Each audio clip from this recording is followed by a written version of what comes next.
America के पास north Atlantic ocean में मौजूद है एक ऐसी जगह, एक ऐसा ट्रायंगल जहां बहुत सी शिप्स और एयरक्राफ्ट्स गए तो थे, लेकिन आज तक वापस नहीं लौटे और ना ही उनमें मौजूद लोगों का कुछ पता चल सका। बहुत लोग कहते हैं कि जो भी शिप या एयरक्राफ्ट यहाँ पर गया उसे या तो एलियंस ले गए या उन्हें किसी सी मॉन्स्टर ने निगल लिया। द बर्मुडा ट्रायंगल मिस्ट्री एक ऐसी मिस्ट्री है जिसने हर साइंटिस्ट को सोचने पर मजबूर कर दिया था। आज जानेंगे इसकी कुछ फेमस स्टोरीज और साइंटिफिक एक्सप्लेनेशन के बारे में। 16 फरवरी 1918 यूएस नेवी का कार्गो शिप साइक्लोप्स ब्राज़ील के एक शहर रियो डी जेनेरियो से अपना सफ़र शुरू करता है और 20 फरवरी तक ब्राज़ील के ही एक शहर सेल्वाडोर पहुंच जाता है। इसके 2 दिन बाद साइक्लोप्स सेल्वाडोर से बाल्टीमोर के लिए निकल जाता है। इस बीच उसे कहीं नहीं रुकना था। वर्ल्ड वॉर 1 का टाइम चल रहा था तो शिप में मैंगनीज ओर ले जाया जा रहा था जो हथियार बनाने के काम आता है। इस शिप की मैक्सिमम कैपेसिटी थी 8100 टन, लेकिन जब वो ब्राज़ील से निकला तो वो ओवरलोडेड था। शिप के captain lieutenant commander George W Worley इन्होंने पोर्ट से निकलने से पहले एक रिपोर्ट सबमिट करी थी कि शिप के राइट साइड वाले इंजन के सिलेंडर में एक क्रैक आया हुआ है और वो काम नहीं कर रहा है। इतना सब होने के बाद भी शिप बाल्टीमोर के लिए निकल जाता है और सेल्वाडोर से बाल्टीमोर का रास्ता एक ऐसी जगह से जाता है जिसे कहते हैं द बर्मुडा ट्रायंगल।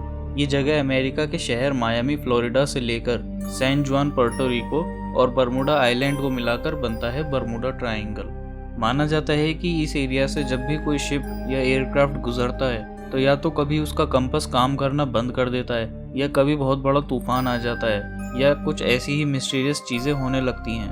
अब शिप को बाल्टीमोर पहुंचने में सिर्फ 1 दिन रह गया था, लेकिन वो शिप वहां कभी पहुंचा ही नहीं और उस शिप का आज तक कुछ पता नहीं लगा कि वो कहाँ गया।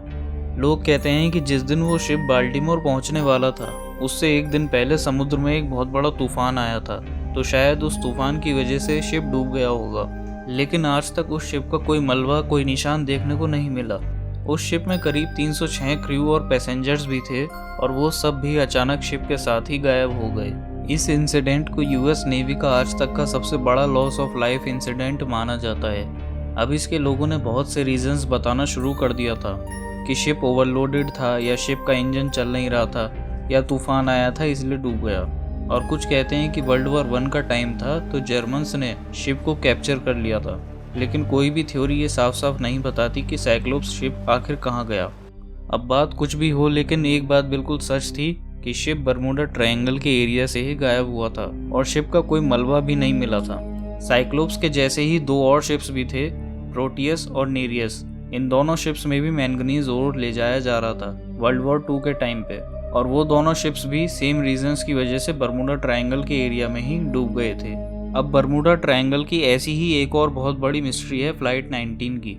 तो कहानी स्टार्ट होती है यूएस नेवी की एक रूटीन ट्रेनिंग फ्लाइट से जो 5 दिसंबर 1945 में फ्लोरिडा से 2:10 पर उड़ान भरते हैं। इस फ्लाइट में यूएस नेवी के 5 टॉर्पीडो बॉम्बर प्लेन्स शामिल होते हैं। फ्लाइट में टोटल 14 क्रू मेंबर्स थे जिन्हें लीड कर रहे थे यूएस नेवी के लेफ्टिनेंट चार्ल्स कैरल टेलर, जिनके पास 2500 घंटे से भी ज़्यादा का फ्लाइट एक्सपीरियंस था और वो ऐसे ही टॉर्पीडो बॉम्बर प्लेन्स को उड़ाने के एक्सपर्ट थे और साथ ही वो एक वॉर वेटरन भी थे। और बाकी क्रू मेंबर्स उनके स्टूडेंट्स थे जिनमें से हर एक के पास 300 से ज़्यादा घंटों की फ्लाइट एक्सपीरियंस था। ये 5 प्लेन्स उड़ान भर के ईस्ट की डायरेक्शन में फ्लाई करते हैं फ्लोरिडा से। सब कुछ नॉर्मल चल रहा था, मौसम भी बिल्कुल साफ था, लेकिन उड़ान भरने के 2 घंटे बाद इनके स्क्वाड्रन लीडर रिपोर्ट करते हैं कि उनके कंपास में कुछ प्रॉब्लम हो गई है। उनका कंपास काम करना बंद कर देता है। वो अपना बैकअप कंपास निकालते हैं और देखते हैं कि वो भी खराब हो चुका है। अब इन्हें पता नहीं था कि इनकी पोजीशन कहाँ है। ये बाकी पायलट से पूछते हैं, लेकिन उन सभी के कंपास भी खराब होने लगते हैं। Squadron leader lieutenant Charles Carroll Taylor के कंपास खराब होने के बाद रेडियो पर कुछ अजीब मैसेज सुनाई देता है। टेलर कहते हैं, मेरे दोनों कंपासेस खराब हो चुके हैं और मैं फोर्ट लॉडरडेल फ्लोरिडा को ढूंढने की कोशिश कर रहा हूँ। मैं ज़मीन के ऊपर हूँ, लेकिन ये ज़मीन टूटी हुई है। मुझे पक्का पता है कि मैं कीज में हूँ, लेकिन मुझे पता नहीं कितना नीचे है और मुझे पता नहीं कि फोर्ट लॉडरडेल तक कैसे पहुँचूँ। शाम के लगभग 5 बजे करीब मौसम बिगड़ने लगता है। टेलर को लगता है कि वो गल्फ ऑफ मैक्सिको के ऊपर उड़ रहे हैं, इसलिए वो बाकी पायलट्स को कमांड देते हैं कि उन्हें अब ईस्ट की डायरेक्शन में फ्लाई करना चाहिए, जिससे वो फ्लोरिडा पहुंच जाएंगे। लेकिन ग्रुप में ही मौजूद कुछ पायलट्स को लगता है कि वो अभी ईस्ट में ही है और उन्हें अब वेस्ट की तरफ फ्लाई करना चाहिए। इतने में ही रेडियो से एक आवाज़ आती है कि अगर हम बस वेस्ट की तरफ फ्लाई करें तो हम घर पहुंच जाएंगे। इस वक्त माना जाता है कि प्लेन्स फ्लोरिडा के ईस्ट में 370 किलोमीटर दूर थे। मतलब अगर वो वेस्ट की तरफ ही फ्लाई करते तो शायद वो अपने घर वापस आ जाते। शाम के 6:04 पर टेलर ने बाकी पायलट्स को रेडियो पर कहा, होल्डिंग 270, हम ईस्ट की तरफ ज़्यादा नहीं उड़े हैं, हम बस घूम सकते हैं और फिर से ईस्ट की तरफ उड़ सकते हैं। उस समय तक मौसम और ज़्यादा बिगड़ने लगा था और सूरज भी ढल चुका था।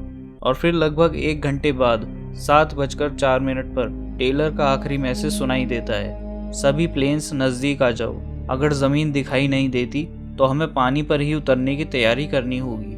जिस भी प्लेन का फ्यूल 38 लीटर से कम होता है तो हम सब एक साथ नीचे उतरेंगे।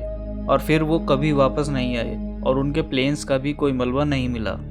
इस इंसिडेंट के होने के बाद उसी दिन सर्च एंड रेस्क्यू ऑपरेशन के लिए यूएस नेवी का मरीनर प्लेन भेजा गया था और फिर उस मरीनर प्लेन का भी कभी कुछ पता नहीं चलता है। लेकिन रात के 9:15 पर एक टैंकर शिप एसएस गेनिस मिल से कि उसे 100 फीट ऊंची आग दिखाई दे रही है जो 10 मिनट से जल रही थी। ये माना जाता है कि वो आग उसी मरीनर प्लेन की थी जिसे फ्लाइट 19 के सर्च एंड रेस्क्यू ऑपरेशन के लिए भेजा गया था। अब इत्तेफाक की बात यह है कि USS cyclops, flight 19, US navy Mariner और इनके जैसे ही अनगिनत हादसे एक ही जगह हो रहे थे जिसे आज हम कहते हैं द बर्मुडा ट्रायंगल। साल 1881 एलन ऑस्टिन नाम का 210 फीट लंबा एक शिप बर्मुडा ट्रायंगल के बीच से होकर लंदन से न्यूयॉर्क जा रहा था। तब शिप के कैप्टन ने देखा कि उनकी शिप के साथ साथ एक छोटी सी बोट भी ट्रेवल कर रही थी। कैप्टन ने 2 दिन तक उस बोट से कांटेक्ट करने की कोशिश की लेकिन उन्हें कोई रिस्पांस नहीं मिला। तब कैप्टन और उनके क्रू ने उस बोट पे जाके देखा तो उन्हें वहां पर कोई नहीं मिला। बोट बिल्कुल खाली थी लेकिन बोट में बहुत सारा सामान ऐसे ही पड़ा था। तो कैप्टन ने उस बोट को अपने साथ ले जाने का सोचा और बोट को साथ ले जाने के लिए कैप्टन ने अपने कुछ क्रू मेंबर्स को बोट पर भेज दिया। 2 दिन तक तो सब कुछ नॉर्मल था लेकिन तभी एक तूफान आ जाता है और दोनों शिप्स के रास्ते अलग अलग हो जाते हैं और वो बोट गायब हो जाती है। कैप्टन ने उस बोट को बहुत दिनों तक ढूंढा लेकिन वो बोट नहीं मिली। फिर एक दिन वो बोट अचानक से कैप्टन को दिखाई देती है। बोट से उनके भेजे गए क्रू मेंबर्स गायब थे और कैप्टन फिर से उस बोट को अपने साथ ले जाने का सोचते हैं, जिसके लिए वो फिर से अपने कुछ क्रू मेंबर्स को बोट पे भेज देते हैं। लेकिन उनके साथ भी वैसा ही होता है जैसे पहले क्रू मेंबर्स के साथ हुआ था, वो भी गायब हो जाते हैं। बाद में जब ये घटना एलन ऑस्टिन शिप के मालिक को बताई गई तो उन्होंने डर के मारे अपनी वो शिप ही बेच दी। इन सब इंसिडेंट्स के लिए साइंस ने भी कुछ थ्योरीज दी हैं जो कोशिश करती हैं इन मिस्ट्रीज को सुलझाने की। तो पहली थ्योरी है मैग्नेटिज्म की। अर्थ का नॉर्थ पोल और मैग्नेटिक नॉर्थ पोल 2 अलग अलग पॉइंट्स हैं। तो जब आप कंपास में नॉर्थ पोल देखते हैं तो वो मैग्नेटिक नॉर्थ पोल दिखाता है। एक्चुअल में नॉर्थ पोल थोड़ा अलग डायरेक्शन में होता है, इसे ज्योग्राफिकल नॉर्थ पोल भी कहते हैं। लेकिन अर्थ पे कुछ पॉइंट्स ऐसे हैं जहाँ ज्योग्राफिकल नॉर्थ पोल और मैग्नेटिक नॉर्थ पोल एक ही पॉइंट पर होते हैं। इन्हें कहते हैं एगोनिक लाइंस। ये लाइंस टाइम के साथ साथ चेंज होती रहती हैं, लेकिन काफ़ी टाइम से ये लाइन बर्मुडा ट्रायंगल के ऊपर ही है। इसकी वजह से जब भी वहाँ कोई कंपास का यूज़ करता है तो उसे वो खराब दिखाई देता है। दूसरी थ्योरी है शैलो वाटर की। बर्मुडा ट्रायंगल का वो एरिया जहाँ से ज़्यादातर शिप्स जाते थे वहाँ का पानी शैलो है, मतलब समुद्र के उस एरिया में कुछ कुछ जगहों पर मिट्टी थोड़ी उभरी हुई रहती है लेकिन दिखाई नहीं देती, इसलिए जब भी शिप्स वहाँ से जाते थे तो वो मिट्टी में फंस जाते थे। तीसरी थ्योरी है ह्यूरिकेन्स की।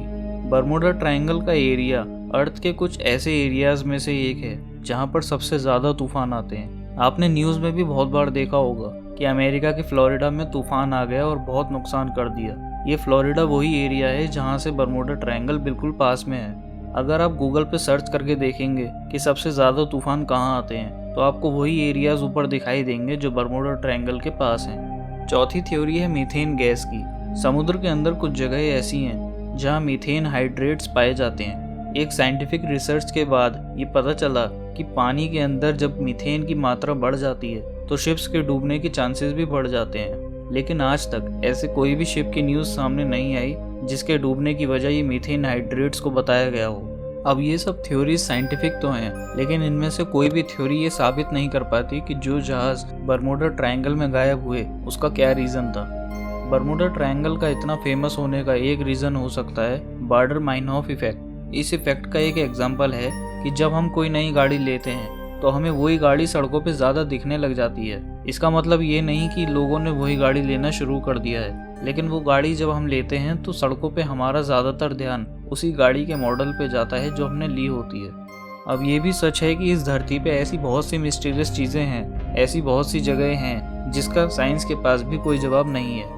लेकिन बर्मुडा ट्रायंगल के ऊपर इतनी मूवीज़ बनी हैं, इतनी बुक्स लिखी गई हैं कि लोगों का ध्यान सिर्फ बर्मुडा ट्रायंगल में हुए इंसिडेंट्स पर ही जाता है। जापान के पास भी एक ऐसा ही ट्रायंगल है जिसे डेविल्स ट्रायंगल कहते हैं। इसमें भी 1945 में A6MO एयरक्राफ्ट का कनेक्शन टूट गया था और गायब होने से पहले पायलट का मैसेज था कि आसमान में कुछ हो रहा है, आसमान फट रहा है। ऐसे ही 1980 में MV डर्बीशायर नाम का एक बहुत बड़ा शिप इसी ड्रैगन्स ट्रायंगल में गायब हो गया था और इन दोनों ही इंसिडेंट्स के बारे में आज तक किसी को कुछ पता नहीं चला। लेकिन आपने कभी ये ड्रैगन्स ट्रायंगल के बारे में नहीं सुना होगा, क्योंकि जितनी फिल्म्स और बुक्स बर्मुडा ट्रायंगल के ऊपर बनी हैं उतनी ड्रैगन्स ट्रायंगल के ऊपर नहीं बनी। बहुत लोगों ने इसके ऊपर अपनी अपनी स्टोरीज बनाना शुरू कर दिया था, जिसमें से ज़्यादातर स्टोरीज झूठी थी। और इसी मार्केटिंग टेक्निक की वजह से बर्मुडा ट्रायंगल का नाम आज भी लिया जाता है। अमेरिका के national oceanic and atmospheric administration का कहना है कि इसका कोई प्रूफ नहीं है कि बर्मुडा ट्रायंगल में ही सबसे ज़्यादा मिस्टीरियस एक्सीडेंट्स होते हैं, बल्कि अमेरिका के कोस्ट गार्ड का तो ये कहना है कि वो बर्मुडा ट्रायंगल की टेरिटरीज को भी नहीं मानते और इसका कोई ऑफिशियल मैप या फाइल्स भी रिकॉर्ड में नहीं है। WWF ने 2013 में एक रिपोर्ट निकाली थी जिसमें top 10 most dangerous water bodies में बर्मुडा ट्रायंगल का नाम भी नहीं था। तो ये था बर्मुडा ट्रायंगल की मिस्ट्री का राज और साइंटिफिक एक्सप्लेनेशन। अब आप डिसाइड करिए कि बर्मुडा ट्रायंगल एक मिस्ट्री है या लोगों के स्टोरीज बेच के पैसे कमाने का एक जरिया।